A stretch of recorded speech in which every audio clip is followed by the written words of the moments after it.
All right, so you ever just find yourself, scrolling through Reddit and you stumble on this one subreddit, podcasting, and you're like, ooh, what are my people talking about today? Yeah. Well, that's what we're diving into, like a deep dive Oh, into this world, specifically posts and comments from October 9th. It's like we're tuning into the heart of the podcasting world, all those Yeah. questions and debates. It's fascinating. Absolutely. And one thing that jumped out at me, someone was practically begging for like a universal delete silence button. Like they just wanted every platform to have it, please and thank you. It's funny, right? They even admitted to sticking with Adobe Audition just for that one feature. Can you believe that? Mm. But I get it.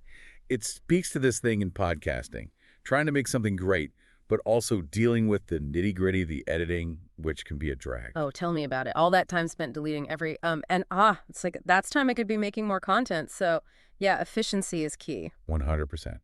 And speaking of things changing quickly, have you seen this Spotify research on video podcasting? Wait, fill me in. They're saying there's been this surge in people watching video podcasts, like an 88% increase, which is wild. 88%.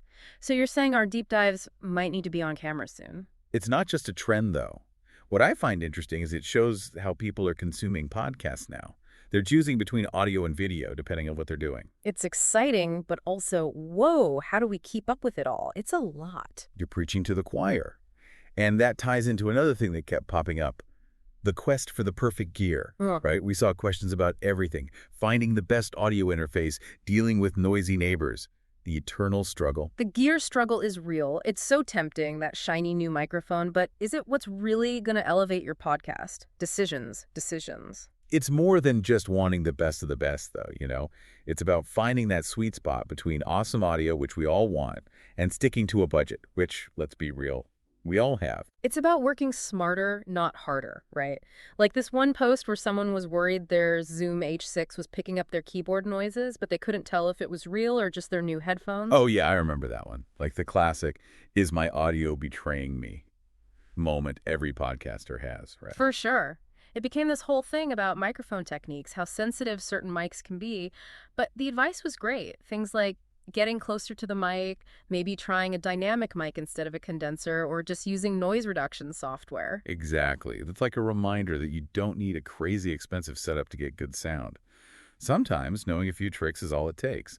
But it does make you think, how important is perfect audio, really? I mean, there's a difference between clean sound and, radio ready. That's a good point. There was actually some back and forth about that in the threads, right?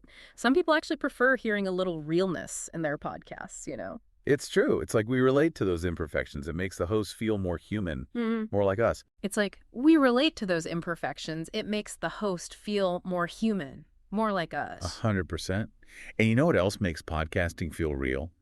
That whole debate about voice changers. Ooh, yeah. That was interesting. Someone was asking about the quality of voice changers and how they're being used, especially in those character-driven podcasts. Right. And it got people thinking, is it all just fun and games? Or is there more to it? Because on the surface, it does seem like a fun tool, right? Like, oh, I can sound like a robot, but I'm sensing a butt coming. But what about the bigger picture? Like, are we being mindful of how we use these voices, especially when it comes to representing different cultures or backgrounds? That's a really good point. It's like, even though we're talking about changing your voice, those voices still have power, Exactly. And that sparked some really important conversations in the thread about representation and stereotypes. Like, just because you can make a character sound a certain way, should you? It's like that Spider-Man quote, with great power comes great responsibility, right? Even in the world of podcasting, it's kind of mind-blowing when you think about it, This whole world of podcasting, all these decisions to make, it's a lot to wrap your head around. It really is. And the thing is, it's always changing, evolving. What works today might not work tomorrow. And that can be a little intimidating. For sure. But you know what's kind of cool about it? It feels like we're all figuring it out together. Like everyone in that Urbania podcasting thread, we're all just trying to find our way, share our experiences, and learn from each other. Absolutely. And that's what's so great about that community. No matter where you're at in your podcasting journey, whether you're just starting out or you've been doing this for years, there's always someone who gets it, who's been there. And you know what? You might even have the answer to someone else's question, or maybe your question sparks this whole new conversation, leads to some cool innovation or something. It's kind of wild when you think about it that way. Exactly. It all contributes to this ever-changing world of podcasting. So, to everyone listening, keep creating, keep experimenting, and please keep those questions coming. Because who knows, your question might just be the key to unlocking the next big thing in podcasting. And hey, if you're ever looking for a dose of inspiration or just a place to connect with some fellow podcasting nerds, myself included, Hey. you know where to find us. Podcasting. Until next time, happy podcasting.